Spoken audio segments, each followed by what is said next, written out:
जो आज रेजोल्यूशन आया जो है नागरिक उड्डयन मंत्रालय के कामकाज को लेकर और उसके जो आप लोगों ने मूलभूत परिवर्तन करने की बात कही है, उसको कैसे देखते हैं आप और चर्चा को आगे और कैसे बढ़ाया जाए, क्योंकि आज तो समय जो है बहुत डिटेल में चर्चा नहीं हो पाई, आगे क्या चाहेंगे आप? देखिए, मैं क्योंकि मिडिल क्लास फैमिली से आता हूं, मैंने जिंदगी को जिया है, देखा है कि गरीबों के सपने किस तरह के होते हैं। मेरे मन में भी सपना था कि अपने मम्मी पापा को मैं हवाई जहाज की यात्रा कराऊंगा। हालांकि मेरे पिता इस दुनिया में नहीं है 2013 से, तो ये तो मैं पूरा नहीं कर पाया, लेकिन अपनी माँ को हवाई जहाज की यात्रा कराने का सपना, और मेरे नहीं, मेरे जैसे करोड़ों बेटों के मन में सपना है। क्योंकि एक सपना तो प्राइम मिनिस्टर ने भी पैदा किया था हम लोगों के अंदर कि हवाई चप्पल वाला हवाई यात्रा करेगा। हवाई चप्पल वाला हवाई यात्रा कर ही नहीं सकता है। उसका मैं कारण आपको बताता हूं। मैंने आज रखा भी, पहली बात, टिकटों के दाम इतने हाई हैं कि गरीब की हैसियत नहीं कि वो हवाई जहाज में यात्रा कर ले। फिर आप शुरू से गाड़ी में जाओगे तो वहां पार्किंग पे इतना शुल्क है, ठीक है, कि वो आप अवेल नहीं कर पाओगे। फिर उसके बाद वहां अगर फ्लाइट 2 घंटे लेट हो जाए तो पीने का पानी भी जो है उसकी व्यवस्था भी आपको वो शॉप से करनी पड़ेगी। और जो पानी सड़क पे मिलेगा 20 रुपए का, वहां मिलेगा आपको 250-300 रुपए का। अगर आपके बच्चे परिवार हो तो और क्या पूछो, अगर कुछ खाना खिलाना पड़ जाए, क्योंकि वहां कॉफी भी जो है वो 700 रुपए की। ऐसा वहीं जाकर एहसास होता है कि हम हवाई जहाज का सफर करने आए हैं, क्योंकि वहां के जो प्राइस है वो वाकई में हवाई है, आसमान की छू रहे हैं। वो पहले एयरपोर्ट पे हो जाता है। हाँ, तो वहीं जाके ऐसा होता है। और उसमें भी मैंने जैसा आपको कहा, जैसे आपको उन्होंने मंत्री जी ने कहा कि अगर पहले आप टिकट करा लेंगे तो आप ये सोचे जो कोई प्राइवेट जॉब करते हैं या जो कोई जिस तरह का जिनका बजट का उन्होंने एक शेड्यूल बनाया हुआ है, वो आने और जाने का उनको आइडिया नहीं है कि कब छुट्टी मिलेगी। इस बीच में अगर उनको छुट्टी मिली और वो करा लें तो 2 गुना, 4 गुना, 10 गुना बेहतर दाम। ये कोई रेलवे थोड़ा, ये बस है कि भाई ये 60 सीटर है लेकिन इसमें 125 आदमी बैठ गए हैं इसलिए किराया महंगा कर दिया है, या और कुछ बात है, या इसमें जो है वजन ज्यादा हो गया है।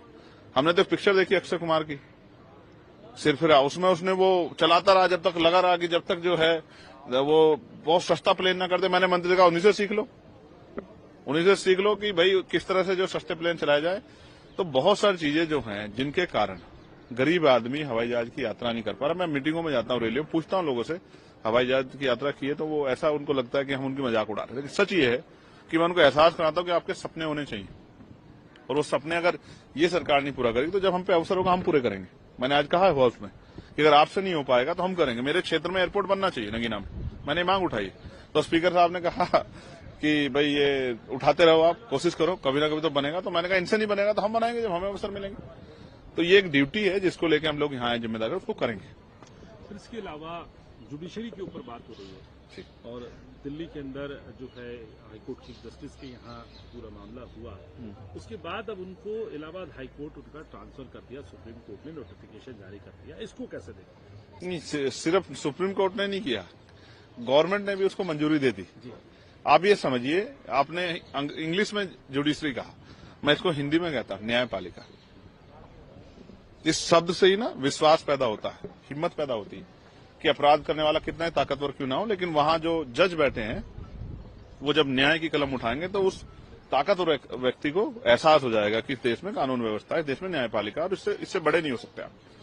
लेकिन जब न्यायपालिका पे सवाल खड़े हो जाए और उन जजों पे, ऑनरेबल जजों पे, जिन जजों के ऊपर न्याय की जिम्मेदारी है, उन पे सवाल खड़े हो जाएं और जांच भी पूरी ना हो, उससे पहले उसको जो एप्लीकेशन को परमिट कर देना, तो मैं समझता हूं वहां की बार काउंसिल ने भी इसका विरोध किया। हम लगातार सरकार से मांग उठाते रहे कि पश्चिम में, मेरठ में जो है हाईकोर्ट बेंच बननी चाहिए। तो जन भावनाओं का सम्मान न करके, जन भावनाओं के खिलाफ जाके जब सरकारें फैसले लेती हैं तो उसका नुकसान जो है अंतिम व्यक्ति को उठाना पड़ता है। सरकार को कोई फर्क नहीं पड़ेगा, लेकिन हाशिए पे जो लोग हैं जो उस कोर्ट से उम्मीद करेंगे कि हमें न्याय मिले, उनके मन में सवाल पैदा होगा कि जज के जरिए शायद हमें न्याय न मिले। तो न्यायपालिका की स्वतंत्रता को कुचलने का काम जो है, जो इस बार किया गया, मैं इससे असहमत हूं और हम अपना विरोध दर्ज करते हैं। सर, इसके अलावा प्रधानमंत्री ने कहा कि जो ईडी है वो देश से लूटा गया पैसा है, लोगों ने जो लूटा है वो वापस आ रहा है, हजारों करोड़ रुपए ईडी ने उनसे रिकवर करें, और जिनसे लूटे गए थे उन्हें मिले हैं।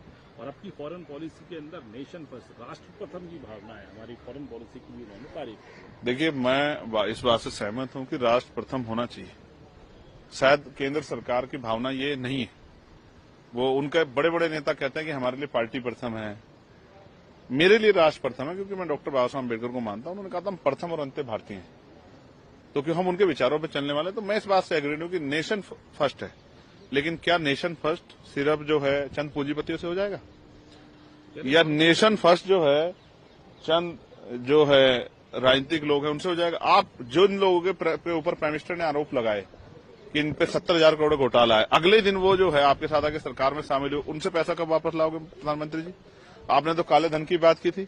और कितने ऐसे लोग हैं विपक्ष के जिनको छोड़ के सत्ता पक्ष के ऐसे कितने लोग हैं जिनके ऊपर ईडी का छापा पड़ा हो और वो पैसे उनसे आए हो? या क्या सब अब विपक्षी पूरा भ्रष्टाचारी हो गया? मैं आपको स्पष्ट तौर पर कहना चाहता हूं, वो कौन सी स्कीम है जिसका आपने जिक्र किया कि वो जिनसे लूटे गए थे उनको लौटा दे गए? ऐसी कौन सी स्कीम है? मुझे तो ऐसी कोई स्कीम देखने को नहीं मिल रही है कि जिसमें जिनसे पैसा लूटा गया तो उनको लौटा दिया गया हो। साइबर क्राइम के जरिए जितना पैसा लूटा जा रहा है वो उस पर आज तक तरीका नहीं बन पा रहा है कि हम जिनका लूटा उनको पैसे दे दें। जैसे आपके बैंक से अगर चले गए 3-4 लाख रुपए तो कोई गारंटी नहीं कि आपको पैसा वापस मिल जाएगा।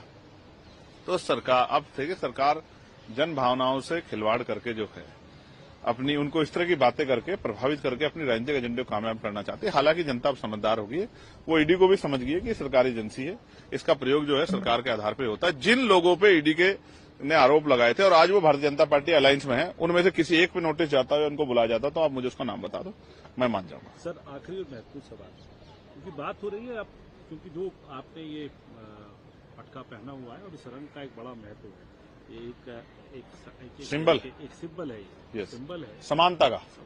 उसी सिंबल को लेके मायावती जी भी चलती हैं और उसी के तौर पे जो उनके स्टेटमेंट्स आ रही हैं उनको कैसे देखते हैं आपको? समाजवादी पार्टी को घेर रही हैं और उनके पूरे जो अब राजनीतिक सफर है उसको कैसा देखते हैं? जो आज मौजूदा राजनीतिक हालात है उत्तर प्रदेश के, देश के, उस स्थिति पे जो बात उन्होंने कही है उसको कैसे देखते हैं? देखिए, जिस रंग की बात आपने की, ब्लू, तो आज सुबह महामहिम राष्ट्रपति जी से मुलाकात हुई। यूपी के सांसदों को उन्होंने ब्रेकफास्ट पे बुलाया था, तो मैं इसी ब्लू के साथ गया था। तो वहां कुछ लोगों ने बोला मैन इन ब्लू। मैं समानता का रंग है जो हमारे आसमान का रंग है, जिसकी कोई सीमा नहीं, और ये बाबा साहब अम्बेडकर का भी रंग है। मैं ये मानता हूं कि बहन जी जो है हमारी नेताएं बड़ी हैं, लेकिन अभी बहुत सारे ऐसे काम हैं जो पूरे होने थे उस आंदोलन के जरिए। अब वो आंदोलन की हालात क्या है ये किसी छिपा हुआ नहीं। मैं कहूंगा कि वह कमजोर है तो लगेगा कि मैं उनकी आलोचना कर रहा हूं, लेकिन सत्यता को प्रत्यक्ष को प्रमाण की जरूरत नहीं होती। और सबके सामने किसी भी पार्टी का आकलन इसी आधार पर होगा कि भाई वो उनकी राजनीतिक शक्ति आज क्या है, उनके मेंबर्स कितने हाउस में, पार्लियामेंट में, असेंबली में, इसी से वो होगी।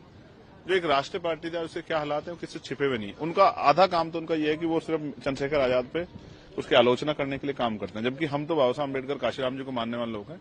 वो कहते हैं निंदक नीरे राखे, हम तो उनकी आलोचना का स्वागत करते हैं, हम उनकी आलोचना सीखते हैं। तो वो आज जहां पर हैं उनके लिए मैं इतना ही कहूंगा कि कुदरत उनको दीर्घायु करे, स्वस्थ रखे, और जो अधूरा काम रह गया है उसको भी हम लोग मिलकर पूरा करेंगे। आजाद समाज पार्टी भीम आर्मी उसके लिए काम कर रही है, चंद्रशेखर आजाद दिन रात उसके लिए लगे हुए, और मुझे उम्मीद है कि एक दिन वो कारवा मंजिल तक पहुंचेगा।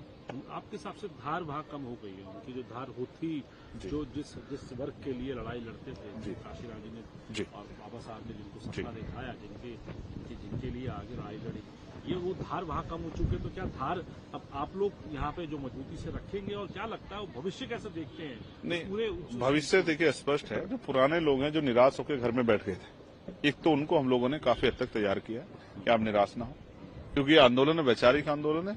जब ये आंदोलन ने अपनी विचार बदले, अपने नारे बदले, तो वो थोड़ा नाराज होकर, निराश होकर पीछे बैठ गए। उनको हमने बड़े पैमाने तैयार किया।